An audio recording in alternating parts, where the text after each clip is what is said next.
I was at the stage where I couldn't do the traditional things that people think about. I couldn't do the safe thing. I couldn't go and get a job, hope that I'm earning enough to be able to put enough away to be able to retire at what people think of as the standard retirement age of 65 years old. So at 40, and even, more drastically at 44, I knew that that wasn't going to work for me. I had had a successful business. I enjoyed the business. And while I was done doing that, I had to make a decision. And that meant actually taking on more risk. T-minus 10 seconds. Welcome to the Journey to Launch podcast with your host, Jamila Souffrant. As a money expert who walks her talk, she helps brave journeyers like you get out of debt, save, invest, and build real wealth. Join her on the journey to launch to financial freedom in 5, 4, 3, 2, 1. Hey, real quick. It's Jamila here, and I have some exciting news to share with you. My first book, Your Journey to Financial Freedom, a step-by-step guide to achieving wealth and happiness, is finally available for pre-order. That's right. You can pre-order my book right now, today. The book is officially out December 5th, 2023, but you do not have to wait that long to get some resources and information to help you. If you pre-order the book today, I'm giving you some fabulous bonuses that will help you with your financial freedom and independence journey. I'm giving you the financial toolkit for free when you've pre-ordered the book. You'll get the debt payoff matrix workbook, the goal fuel worksheet, the financial goals workbook, and the retirement account questionnaire, my most effective and fave resources to share with you for free. Go to journeytolaunch.com/book to get your copy to pre-order that book today. If you want the episode show notes for this episode, go to journeytolaunch.com or click the description of wherever you're listening to this episode. In the show notes, you'll get the transcribed version of the conversation, the links that we mentioned, and so much more. Also, whether you are an OG journeyer or brand new to the podcast, I've created a free jumpstart guide to help you on your financial freedom journey. It includes the top episodes to listen to, stages to go through to reach financial freedom, resources, and so much more. You can go to journeytolaunch.com/jumpstart to get your guide right now. Okay, let's hop into the episode. Hey, journeyers. Welcome to a special episode of the Journey to Launch podcast. I am giving you the best of rewind episodes of the Journey to Launch podcast. I have gone through the archives. We have over 300 episodes so far of the podcast. I can't believe it. And some of these episodes, if you're just listening and finding out about the podcast, you may not have heard it yet. Or if you're a longtime listener, hey there, and you've been down with me for a while, maybe you need to rehear these episodes. So I've selected from the archives some of my fave conversations that I want you to re-listen to. So this one that you're going to hear, I picked it special for a reason. I would love for you to listen to it for the first time or listen to it again and let me know what you think. The show notes for these episodes will be updated with current contact information for these guests because since it may have been a year or a couple years since I've spoken to them, they may have updated their information. So if you want their new information, look for wherever you're listening to this podcast episode. And in the description, it will have any updated links that you need. And of course, the episode show notes are at journeytolaunch.com. Stay tuned. I have so much amazing content, new episodes, a lot of updates for you about my new book coming out December 5th. You can go to journeytolaunch.com/book. to learn more about it and any of the pre-order bonuses. You can get that for free by pre-ordering right now. And just what's going on with the business, with me. You'll hear a lot more of that really soon. So I can't wait for you to hear this episode. And as usual, follow me at Journey to Launch on Instagram, Twitter, and Facebook, and let me know what you think. All right, journeyers, let's get into it. Hey, journeyers. Welcome to the Journey to Launch podcast. Buckle up because we are about to take off. I'm really excited for you to hear today's conversation, this week's episode with special guest, Saundra Davis. Now, I want to just give you a little background about Saundra. I came into the space as a blogger, then podcaster, and then, all the other titles that come along with doing what I'm doing. But Saundra has been in this game for years. Like I call, one of the vets. I feel like I'm still fairly new in the personal finance space, although I've made a name for myself and I've already been able to impact people the way I have. I'm super inspired by Saundra and her commitment to her craft, to financial education. She teaches how to teach other coaches how to coach about money. And you'll hear it. You'll hear how she's so good at it through her words, through her tone, through her style. I mean, this was an amazing conversation. We went there in this conversation. We talked about money. We talked about living a sustainable life that you enjoy, how to become your own personal finance expert. I thought it was an enlightening conversation. I hope you do too. Now, let me just give you a little background. I have to read Saundra's bio just because it's that impressive. But Saundra Davis is a U.S. Navy veteran, financial coach, speaker, educator, and consultant who is nationally recognized as an expert in the financial coaching field for her work in community-based organizations that focus on asset building for the working poor. She is the founder and executive director of Sage Financial Solutions, a San Francisco Bay Area-based organization that develops comprehensive financial capability programs for low and moderate income communities. Now, I, again, can't wait for you to hear more of what Saundra has to say. You may have to listen to this more than once. Welcome, Journeyers. I'm really excited, as I always am, to speak to today's special guest in the rocket seat. I'm going to start saying that now, Saundra, in the rocket seat. Today is Saundra Davis. Saundra, welcome to the podcast. Thank you. It is so good to be here. And I like that rocket seat thing. I'll take that. Yeah, we're getting ready to blast off. And I think our listeners, Journeyers, are in for a real treat because, Saundra, you've been in this game for such a long time, like personal finance, and helping communities that need it learn about how to become financially empowered. And what I love most just about you is not only do you help like communities, like people, but you also help people like myself learn how to coach and do better at my job, which is coming to people where they are and helping them with their finances. So we're going to get into more of your background, but I'm happy that we finally got a chance because we've been trying to do this for a while now to sit down and chat. Well, I'm glad we are too. And I'm ready for it. I'm so proud of the work that you're doing. And, and aside from the guests that you have on, even just when you're doing your solo thing, I like your solo jams too. Thank you. I know I need to do more of those. I'm just like, every year I'm like, I'm going to do more solo episodes, but I am, guys. I am, I promise. So, Saundra, tell people listening right now who don't know you, like how long you've been in the personal finance space in the work that you do. Yeah, so it seems like so long, Jamila. I started in 2004. I actually went back to school and got my master's degree in personal financial planning in 2004. And this was after, and at that point I was 40, I was 44. So at that point, I had already made every money mistake possible, and some of them twice, right? And so I was on the heels of a very successful nonprofit organizational development consulting firm that I had built, and I was exhausted and I was done. I was just done. I didn't know what I was going to do. I took a year off, hung out for a while, couldn't figure out really what I wanted.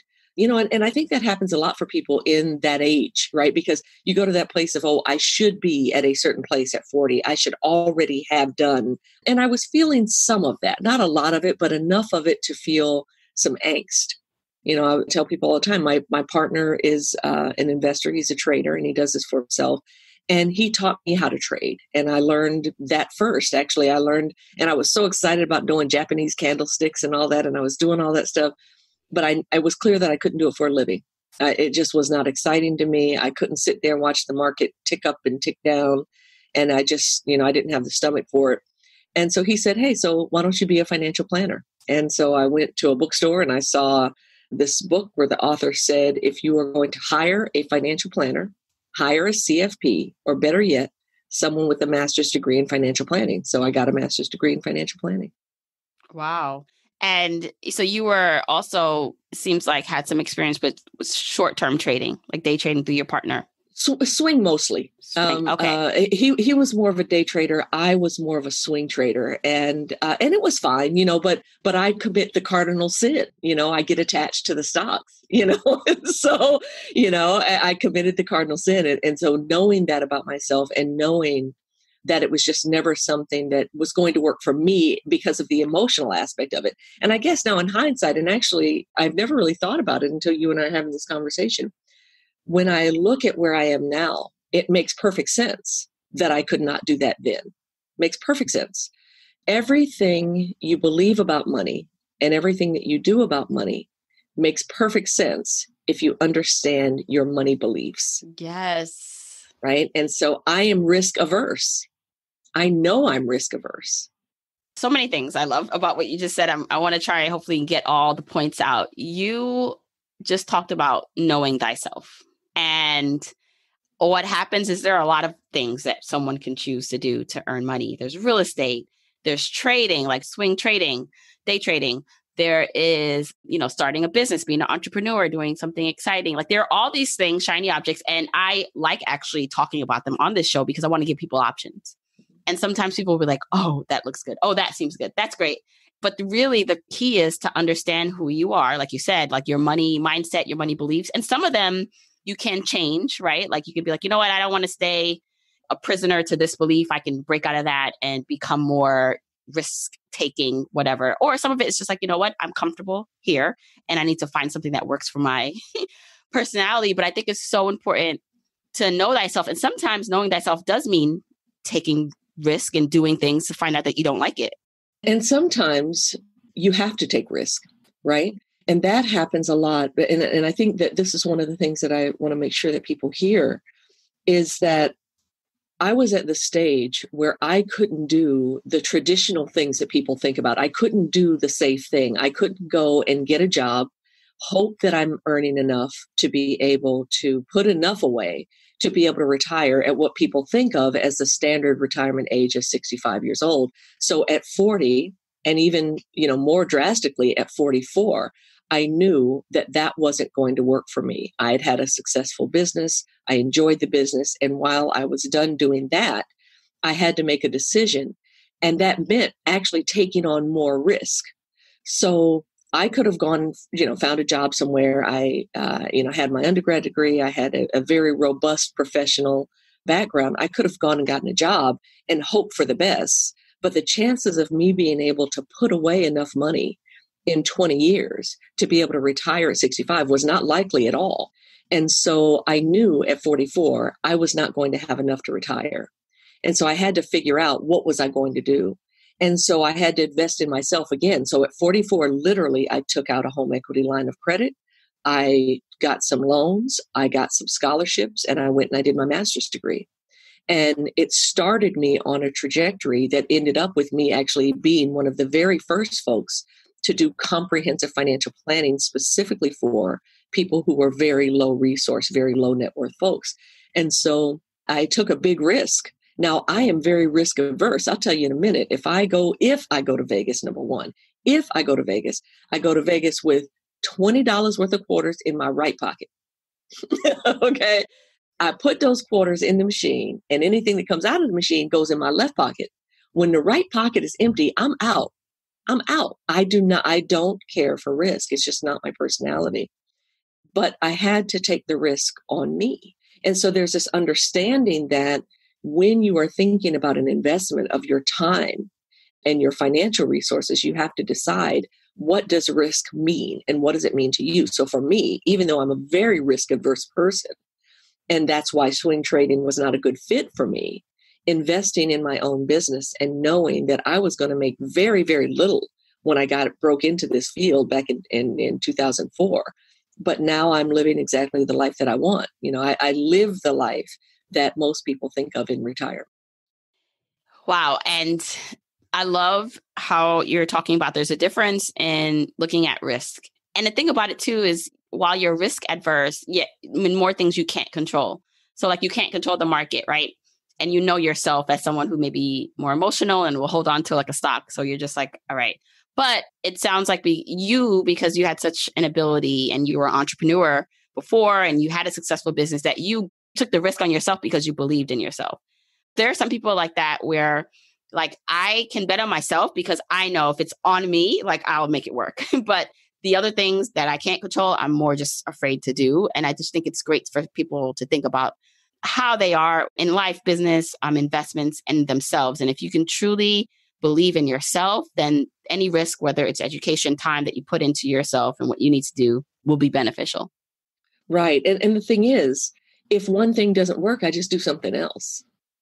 So it's not like had I gone a certain route and that route didn't work or that route wasn't satisfying, that I couldn't do something else. And that's the benefit of taking that risk and making that investment in yourself. There's nothing, and I tell people all the time, I train a lot of young professionals, as you know, I teach coaches, I train coaches. And I often hear people say, oh, I just wish I had done this earlier. I wasted so much time. And, I tell people, look, when I stand up in front of the room, whether it is 5 people, 500, 5,000, when I'm in front of the room, everything that I have ever been and everything that I've ever done shows up in that moment. And so the very best and sometimes the worst of me, right, is all there in that moment. And so I don't have any regrets that I didn't do this until my 40s. 40 seems so old when you're 40 and so young when you're 60, right? And so just kind of understand that wherever it is you are and whatever it is that you're trying to accomplish, what investment are you making in yourself? And even if, I've heard people say, oh, well, I got this degree and I'm not really doing the thing. That's really not the point. What did you get from that experience that informs where you are now? What did you get from that time you spent that instructs where you want to go going forward, right? I learned as much about what I don't want as what I do want. All of that matters. And people might think, oh, well, how does this relate to money? I'll tell you, I know a whole lot of people who do work that is considered similar to what I do and make a lot more money than I do and do not love their lives like I love mine. And so you got to decide what's most important and where you want to end up and what you're willing to do on the journey. I know, and I knew when I changed careers and I took out those loans and I did all the stuff that I had to do to get that master's degree, I was creating a life. I was going to have to work longer than 65. I will be working into my 70s. But I also chose to do something that I love so much. I don't care how long I work. I'll work until I don't want to. Yeah. And I think that is what everyone really deep down is striving for. So this financial independence term and retiring early, most people, like when they say it, like I know when I can speak for myself, is that I wanted to retire from my job that I didn't love, but I want to work, whatever that means, and work can mean a lot of things and be a lot of things.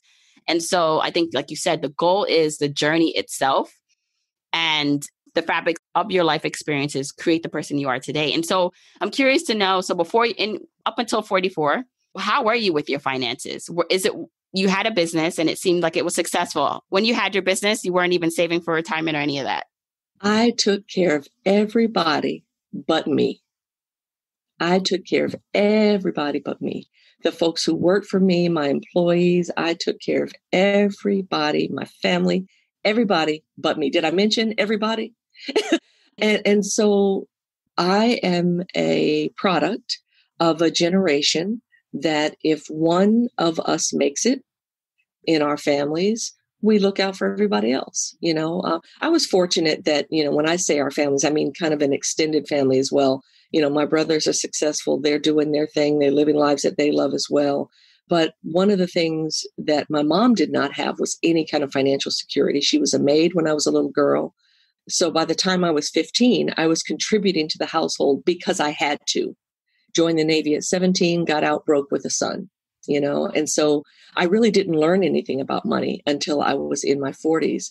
I made good money, but I also either spent, and not really on extravagant things. It wasn't really that. It was just, I shared what I had with whoever needed it, both in my family and outside of my family.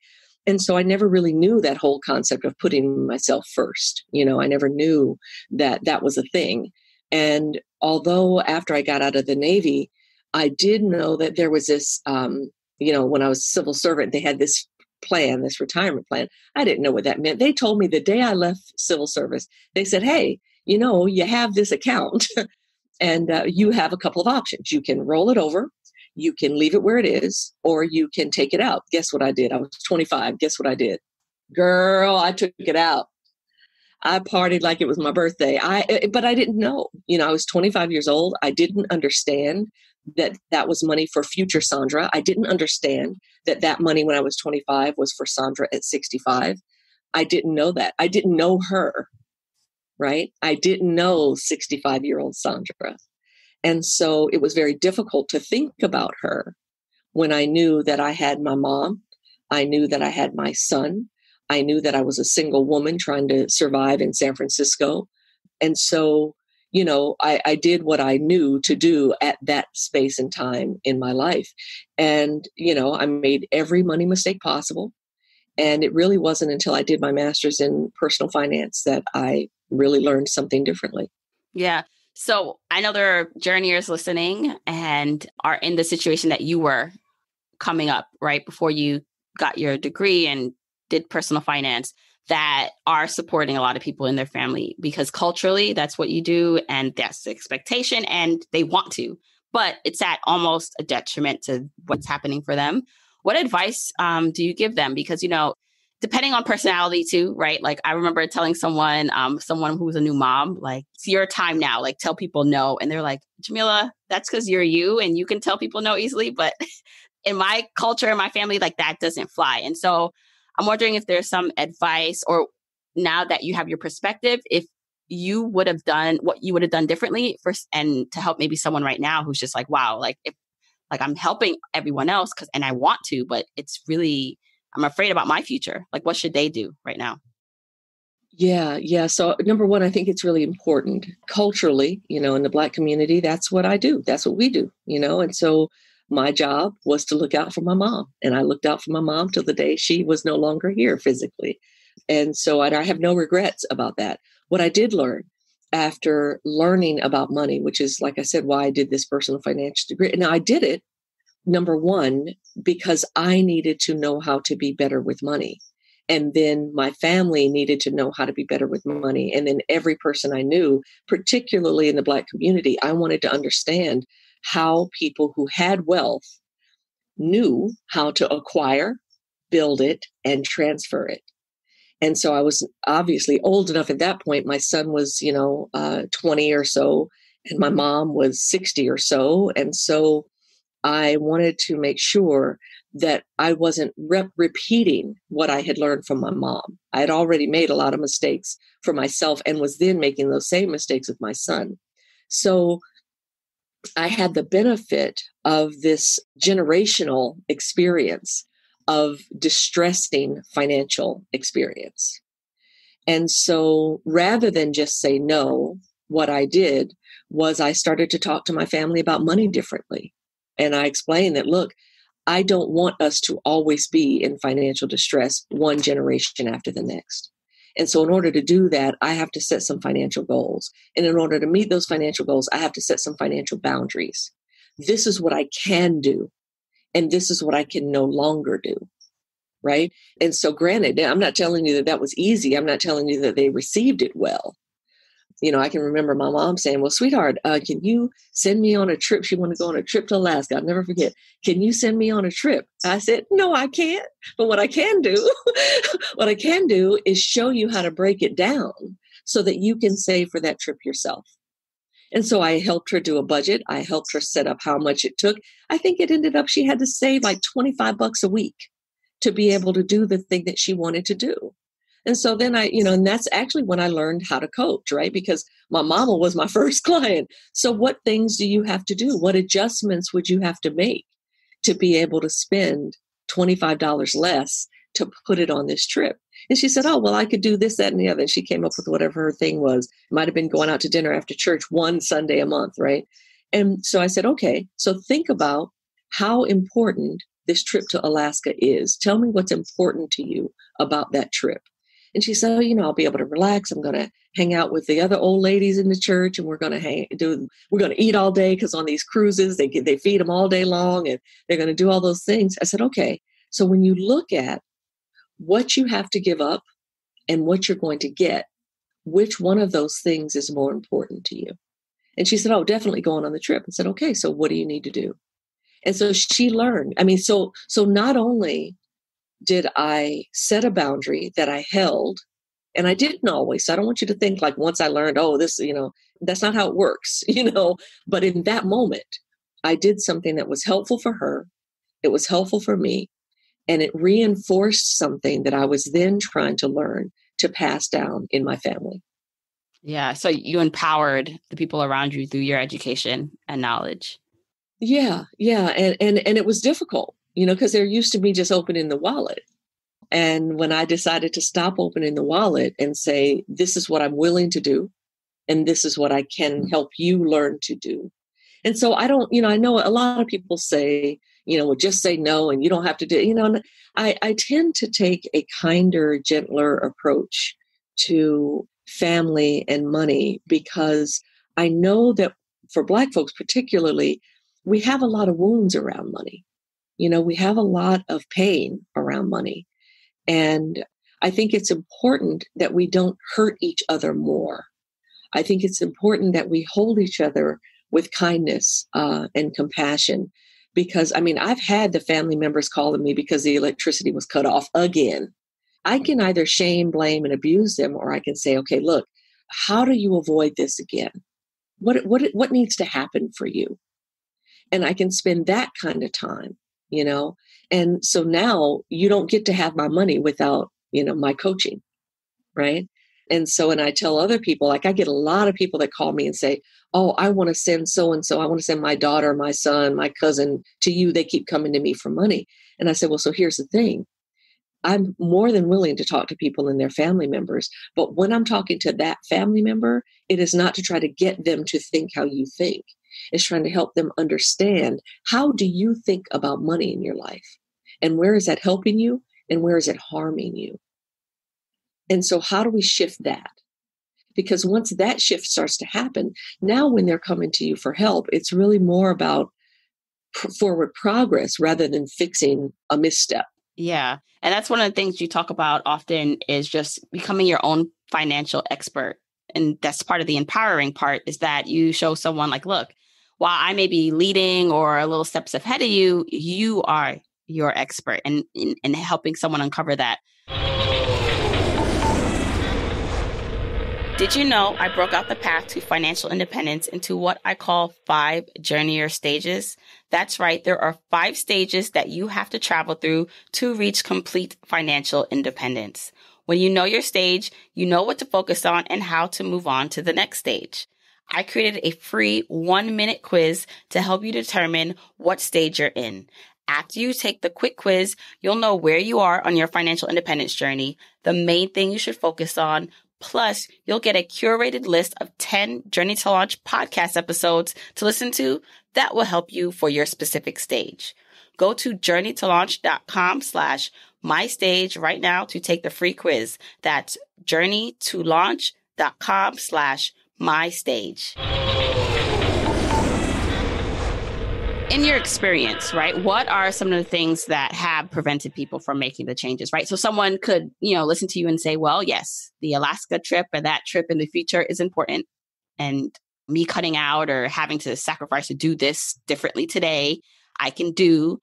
But what prevents people from maybe sticking with it or starting? Because I think people have the thought that they want to do it, and then, things get a little icky once they start.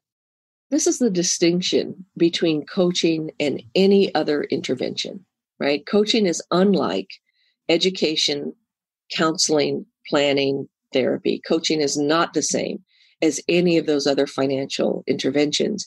And what makes this approach different is that you're supporting that client in not only knowing what's most important and gathering up their internal motivation. So I don't use the term that I empower other people. I help people find their own power.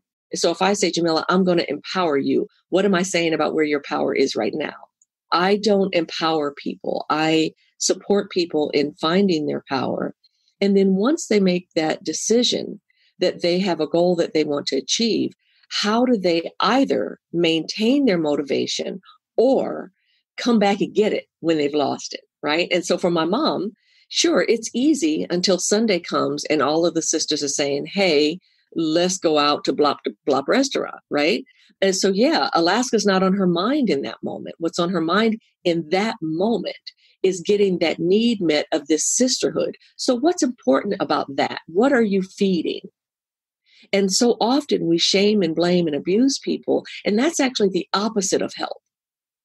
You know, right? So when we say, oh, well, you just need to do, what's the slogan? Just do it. Those kinds of things. That's not helpful. That's not helpful for behavior change. Now, are there some people who you can say, hey, you know what, you need to do this, this, this, and this, and they take it and run? Sure. But more often than not, people are not inclined. Humans are not built that way. And if you think about it, our evolution, if you will, is counter to saving. We were hunters and gatherers. We hunt, we eat what we got, and then we migrate and move on to the next place. So saving is actually a burden in that. And our brains still hold parts of that. And the brain science will tell you those things. But the thing I'll say now is that when people have something that they want, what is going to make it sticky for them? So let's use my mom's example. So, okay, it's Sunday, church is over, y'all been there, everybody's hungry because we Pentecostal, so we've been in church all day, right? And so everybody's hungry, wants to go out. What can you do in that moment? So my job as coach is not just to say, oh, okay, you're excited about this. These are the steps you're going to take, and to leave you to your own devices, right? Because if it were that easy, they would have done it already. So what's going to make it sticky? What are the things that you can do? And so then together we brainstorm what's possible. Of the things that are possible, which one of these things do you want to do? And then if you find that you're having trouble sticking to that, what else could you do? So we've got not only a plan A, but we've got a plan B too. And in that way, we can make decisions about what happens when things don't go as you desire. And sometimes, think about it. Think about a time that you had every intention of going home and cooking dinner and doing all the things that keep you within your budget. And then some part of your day says, you know what? Not today. Right? In that moment, how do you choose? Do you choose the thing that is most satisfying in that moment, or the thing that aligns with the goal? And I would contend that the healthiest way to look at it is, if in that moment you need something that is different than what aligns to your goal, what are you willing to adjust? What can you adjust? So it might mean, okay, you know what, today I'm grabbing food, I'm going home. I'm not, so the self-care you needed in that moment was that. Okay, so now I chose this today. So next week I have to choose something different. Tomorrow I have to choose something different. So giving yourself the freedom and the latitude to say, okay, 90% of the time I'm going to stick to this thing. I need 10% to be flexible. So if you know that's your personality, and it is mine, if I do 80-20, I'm good. If I do 80-20, I'm good, right? Because I'm not that person. I'm not disciplined in that way, nor do I care to be. And so I think that it gets back to, how you aptly said it, know thyself. And if you know that, I was talking to a woman, a neighbor here, and she says, Saundra, I listened to you on some show that you were on, and I picked up all the documents, and then I just put them to the side. And I said, okay, so tell me what happened with that. She says, I just feel so bad, because I should be in a better place than I am right now. And she says, so I started looking back at all of those times that I was buying coffee and a morning bun every day. I was buying a coffee and a morning bun every day. And I was just wasting it because at the end of the day, the cup of coffee is still sitting on my desk. So I'm buying the coffee, not even drinking it. I said, okay, so what were you really buying? And she stopped and she said, I was buying the courage to go into my office. And I said, okay, So that is what you needed in that moment to do that thing. What are you willing to do differently today? And that's really the point. That's why I tell people, I kind of pull this, and everybody's turned into a hashtag now, the no shame zone, because it's so important to not abuse ourselves for the things that we shoulda, woulda, coulda done. It doesn't help. Oh my gosh. Listening to you say that, so many light bulbs went off, because we do what we can in the moments that we're experiencing them. And yes, things can be done better and mistakes, but there really are no mistakes, like you said. And I know that it resonated with me, like the people who maybe are buying things maybe outside of their budget that they can afford because they are trying to cope with the life, right, that they're not happy with. Like that's their coping mechanism. And that is something a lot of people do. And if that's what it takes for you to survive the day and the moment, especially during these times, oh my gosh, can we talk about how stressful a lot of what's happening on so many fronts is for people? And it's not to say like, here's your permission just to like continue to like dig a hole for yourself, but it's like, no need to shame and feel bad to the point where you can't make a change if that's what you want to do. Right. And that's what I tell people around, and even myself. I put a lot of money into making my patio more pleasant because I'm home. I'm home for a period of time that I have never been at home at one time before. I have been home for going on 4 months now. And I needed to be able to have a place that was safe and outside that was pleasant for me. And so now I have to make adjustments now, right? I have to spend less now because I chose to do that in May. I guess the thing I want to say, Jamil, about that is that when you are finding that you're doing something that is contrary to what you would like to be doing, start first with, what are you trying to satisfy? What are you trying to satisfy? And if you can get to that, if you can get to, well, I shop online because I'm proud that I can do this for myself. It could be, there's no telling what it could be. Everybody has a different motivation for what they do. And once you find yours, you can determine if you want to continue that way or if you want to find another way to satisfy that need. So with the sister with the cup of coffee every day, said, okay, so how else could you satisfy or build that courage? What else could you do? I could pick up the phone and talk to a girlfriend. I could I could do some mantras. I could do a meditation. And so once she started thinking about the other ways to satisfy what she was really buying, then now she has the power to choose. And I tell people, once you know your why, you can really find the will, which will clarify your way. Right. And so when you can do that, the first thing is really understanding what's most important here. And when you think about what's most important, sometimes it's just, look, I felt I deserved it. I've been working hard. I wanted the thing. I feel like I deserve the thing. I'm getting the thing. Okay, that's fine. And when you say yes to one thing, you're saying no to something else. So when you say yes, what are you saying no to? And if you're okay with saying no to that thing, then the decision is yours. The decision is yours anyway, but now you're making a mindful decision, right? You're not making an impulsive decision. You're making a decision that's based on satisfying something, a need, a want, whatever it is that you have, and you made a choice. And so where do you put that? Where do you put that for yourself? Do you then spend days, months, years regretting it? Or do you say, hey, I wanted that at that time. I did that thing. And now this is what I have to do to continue to thrive and to continue to build the lifestyle that I want. So it's not like, okay, now this is my punishment. It's now, okay, I wanted that. I did it. Now I also want this thing. So what do I have to do to get there?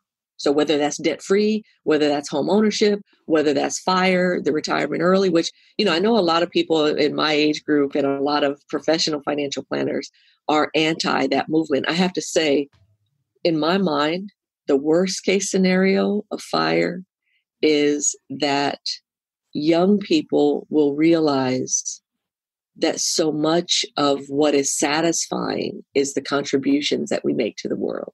And it's not either or. You can be retired and make amazing contributions to the world. So, if you do something that gets you able to retire early and you choose that route, as long as, here's the rub, as long as you make sure you maintain enough of a connection to what you want as a career that should you have to go back, you have not made yourself obsolete. Don't make yourself obsolete. Yeah. And it's almost like people who are able to reach a level of financial independence and retire early, quote unquote, the skill set, the determination that it takes for someone to do that at like earlier than the standard age of retirement, 65, you'd think that that's a powerful person, which is why most people that I find that have retired early or reach financial independence, like they're making more money than when they were kind of in their working years for someone else, because the skill sets and things that they've accomplished and the person they've become has allowed them to do that. And I want to step back because I know you do a lot of work with communities who have long been locked out of the financial instruments, communities of color and Black people in this country to have levels of freedom that we're talking about. So I want to discuss a bit more about how achievable financial independence is for the average person, for, the average Black person listening, and not as just discouragement by any means, because I'm all about listen, if you think you can do something, go after it, no matter what your background, no matter who you are. But sometimes I worry that, I know that there's a blind spot, hence why I came into the space to share my story, because I was I know more people need to hear this from someone like me. But there's a blind spot, I think, not only in the financial independence space, but in the personal finance space. Sometimes I think that the people who are listening to this episode or to this podcast or come to you for advice are already at a privilege level. Now, I'm not talking about the white standard male privilege. I'm just talking about privilege to have access to internet and to know that this is an option.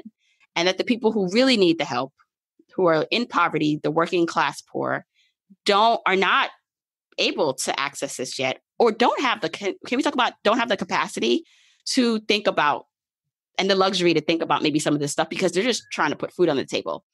And so it's all bottled up. I have so many questions around this, but one is the personal finance space.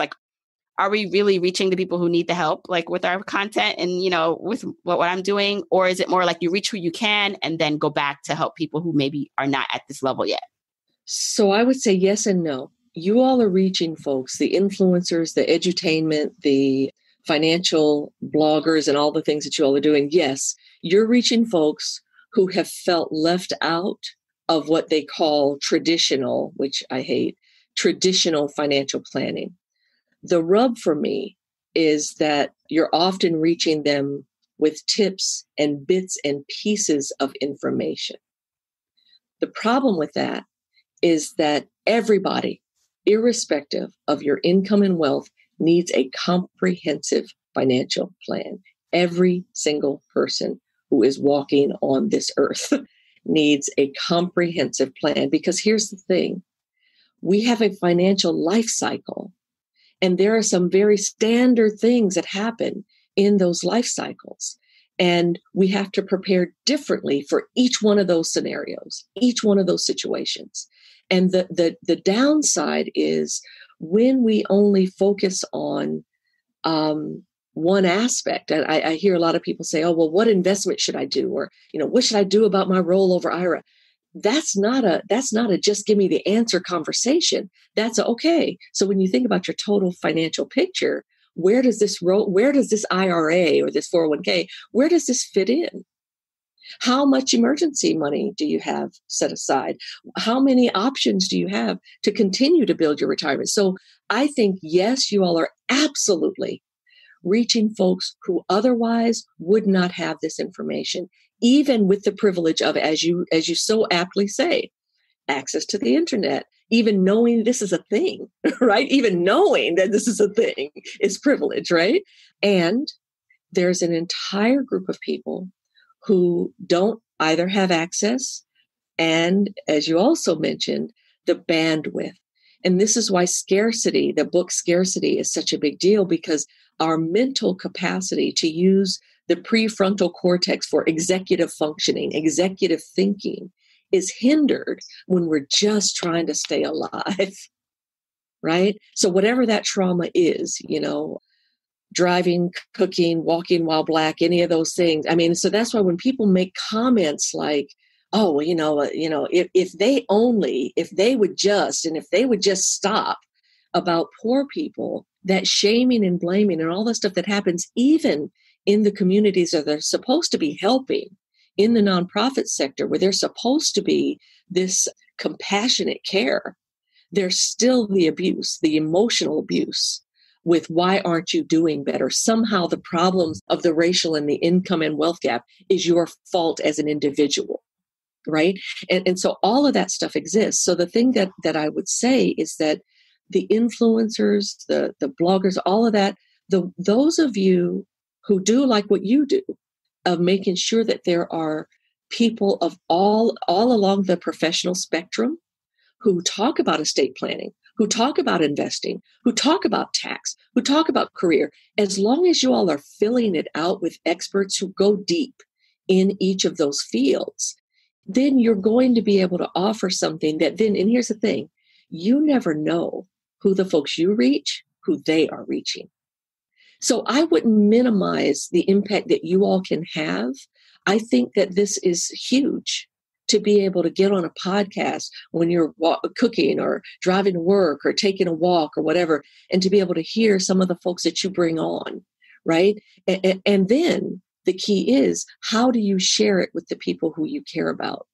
And so as far as folks who don't have access, that's a lot of work to do. That's a lot of work we still have yet to do. And most of us who are in the nonprofit sector, that's where we focus a lot of our time. So all of the coaches I train, 90% of those coaches are doing work with low and moderate income clients or the working poor. And so that's why I keep my foot in that space. I train financial planners who are working with high net worth individuals. I'm probably one of the few folks in this field who work with people all along the income spectrum, from homeless to houses all over the world. So it's really important to be able to do that, but it is a specific skill set, because if I'm talking to you about budgeting and you're trying to get a roof over your head, I'm not helping you. I'm not helping you. And actually, I'm even harming you, because now you're feeling ashamed. So I do think that, there's absolutely value in what influencers can bring, what financial content providers can bring. I think where I get a little worried is with the idea of the tips, because I think tips can be dangerous. I think the tips can also cause people to think that they know more than they know. And I think that tips with context is really important. And I try to hang out with those of you who do more of that. I tend to stay away from the idea of, I'm going to drop this one thing in on you that changes your financial direction. I just don't think that that's true. I do think, though, we have to be bold. We have to be bold in saying, look, no matter what limitations you have had, like you said, if you think it, you can do it. Now, as a financial expert, and I know a lot. I know more financial stuff than I will ever use, but that doesn't mean a thing if I can't reach you where you are. And I think that's what you all do magically, right? I can't do what I do, and no financial expert can, if you can't reach the folks you're trying to reach. So I think that, and I talk a lot about the financial continuum that goes from, education to counseling and coaching and planning and even to therapy. And I think that what is important is that the role that you all play in that continuum is that you invite people into something that they have been left out of before. Yeah. And you let them know about the other places. It's not like this is, and I always say that this is not your one-stop shop, right? It's like I provide you a buffet of ideas, thoughts, experts, my journey, but there's deeper work that needs to be done. And the other thing I just want to mention about financial independence. So when I started this journey and I was listening to all these other podcasts and blogs, that was definitely a blind spot. It was like financial independence or bust. That's the goal and that's it. And I was just like, well, I know a lot of people, depending on their starting point, while I want to encourage them to reach for that, I call it a moon goal of financial independence. Realistically, the starting point for some people, like you're ignoring so many other factors about what it takes to reach that goal. And so I do think it's really important that it's not just like, oh, make more, spend less, and save and invest, and there you go. There's so many like steps within those things. And it's not just the steps in action, it's the mindset, it's the habits. It's like you listen to this podcast, you turn it off, and then it's the real world, right? Like in your real environment, and you're just like, oh, like you're not as motivated anymore. So all those things like lead into like someone's journey and what they're experiencing and how it impacts what they do.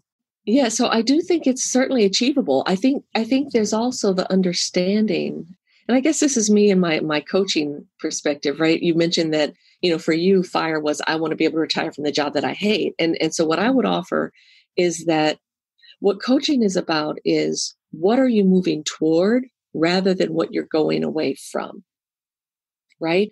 And so when you think about, and I know not necessarily for you personally, because I know that you've done a lot of work in this space already, but for people who have not, rather than focus on, well, I know I don't want that. It's okay to know that. I'm not saying don't know that, but what you want to construct is that this is what I want my life to look like, right? And when you frame it that way, it is a lot easier to make choices that align with that.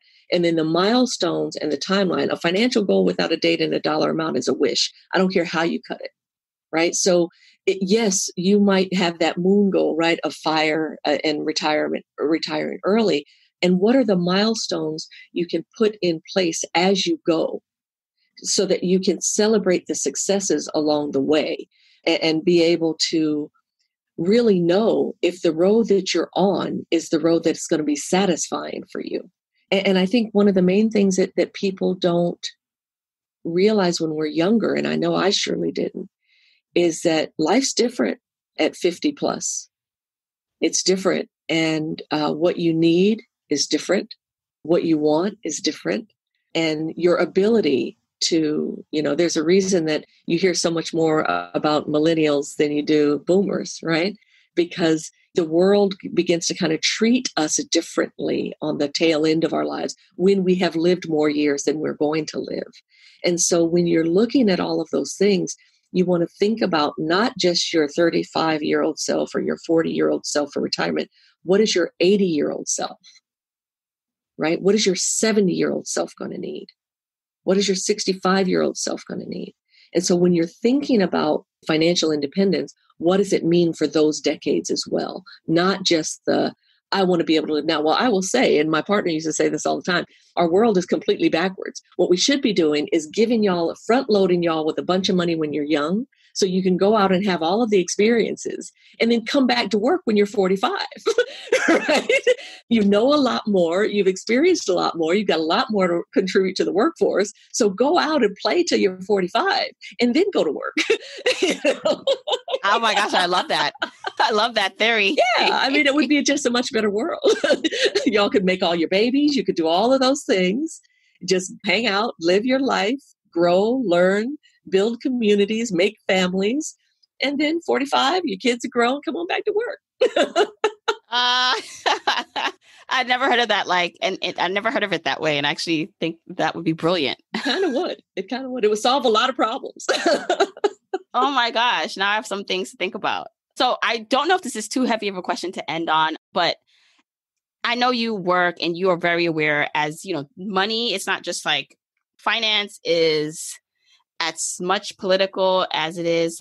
Like there are so many parts to the individual and their money, like that are stemming from systemic issues, political issues or policies in place. And I came across something and I'm just like, I'm almost afraid to go deeper because what it might mean for what I think about financial independence in the system, but that we promote, right? Like that people of color, Black people have more economic access and freedom. And there's this idea though, that the system in general though, like capitalism in general, like it's hard to change it from within. So my thing is like, let's individually have more options and then collectively we'll have more options and then we can make change, right? Like that to me is like financial independence. Like you want to make sure you're good so you can make sure your family is good and then you make sure your community is good. but then you're operating in a system that's already messed up, right? That's not really built for you to succeed. So what are your ideas on that? Are we trying to make something work that wasn't never made for us to work in? Yeah. So you bring up important points, and in your wisdom, and I do think it is that. I do think it is that. In your wisdom, you point out some of the most important aspects, right? We are in a system that was not designed for us, never made space for us. Our role in this system was as a commodity. So we are talking about how do we go from being property to owning property? How do we go from being the generators of wealth for others to generating wealth for ourselves? And we have to understand there are systemic issues that are not going to be fixed in a year. And this is the thing, Jamila, that I'm grappling with right now as we go through what 2020 has meant for us. I am 60 years old this year. I have been having this conversation since I was 17 years old. So think about that for a minute. The decades of having this same conversation. And the rub is we don't really have a choice, because it's not like we're going to pick up and go back to the continent and it's going to be better there. Colonization was detrimental to Africans in the diaspora and on the continent. And so we don't have any choice than to make this work. The only way this will work, the only way it's going to change, is if we own our own individual choices, our family and collective, and rebuild our communities, right? The hard part is there's enough dangled in front of us to think, oh, if we just get educated, if we just do this, we'll be accepted and entered into this other realm that I don't believe in my lifetime. Now, let me say, I think you young folks are kicking butt right now. So I think that y'all can do something differently than what we were able to do in the 60s, 70s, right? But the thing you all will have to watch out for is what happened for us in the 80s. And what happened for my generation in the 80s, you either made it, you got a BMW, moved to the suburbs, right? Or you ended up in the crack epidemic, right? And sure, there's a lot of stuff that happened in between, but those things were designed. Those were designed. Getting a few of us through the glass ceiling, getting a few of us through the cracks, that's by design. The only way this is going to change is if we have our own wherewithal to build our own communities, keep those Black dollars circulating in the Black community, and the ability to defend our wealth. And that's going to be a tough one. I know you hear about, I know you've learned about Black Wall Street and all of those other things. This has to be a different solution, because we see what happened with that. And I would love to say that I think it's different now, but I just don't. I'm sorry that I can't say something that is more inspiring than that. I don't think that there is any desire whatsoever for a system of white supremacy to give that up. It looks better than it has looked in my lifetime. I hope that you all hold on to your joy. Don't let anybody steal your joy. Have your joy in the fight. Take care of yourselves in the fight. Hold your babies, take care of your mamas, take care of your family, do all of that, and have your joy in the midst of the fight, because the fight will continue, right? It's going to continue. There's no other way. And you don't want to put your joy on hold, waiting for some happily ever after. There ain't no Prince Charming in this story. We are going to have this battle. We're going to have it head on. We're going to have to continue to have it. Because little bits of, we're going to put 112 billion into, sorry. If you look at what slavery and enslavement of Africans in this country built and the amount of money that it built, I'm sorry, your 1 billion ain't going to get it. And so we are going to have to continue until Africans in the diaspora, and particularly Africans in this country, have equity. And it does have to start with us, because we can't make that system recognize the need for change if we don't do it first for ourselves. But it's not, I mean, some people say, you know, and you've heard me say, you're not going to individually close the wealth gap. You're not going to individually close the income gap. There's nothing you and I are going to do as two Black women that's going to change that system. But we do have to change what we do.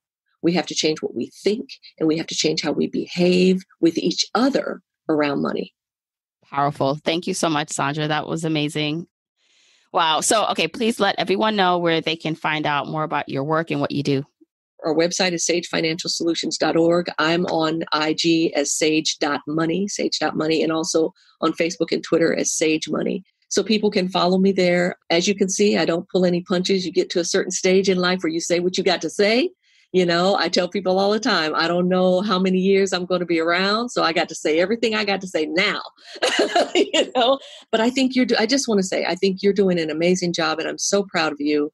And I just really encourage you to continue to take good care of yourself, take good care of those young folks that you are so graciously raising to be wonderful human beings in the world, and keep doing what you do. It's a wonderful thing to see. Okay, journeyers, I hope you enjoyed that conversation with Saundra. You can tell that she is passionate about her work, especially in the community and building assets for us, you know, the people who need it the most, you know. And if you're listening to this and you feel inspired to really get your finances in order, maybe you've been delaying it, maybe you're inspired, but you haven't done anything just yet. I hope that this conversation helps you see that, one, it's never too late to get started, and two, that you can become the master of your own money.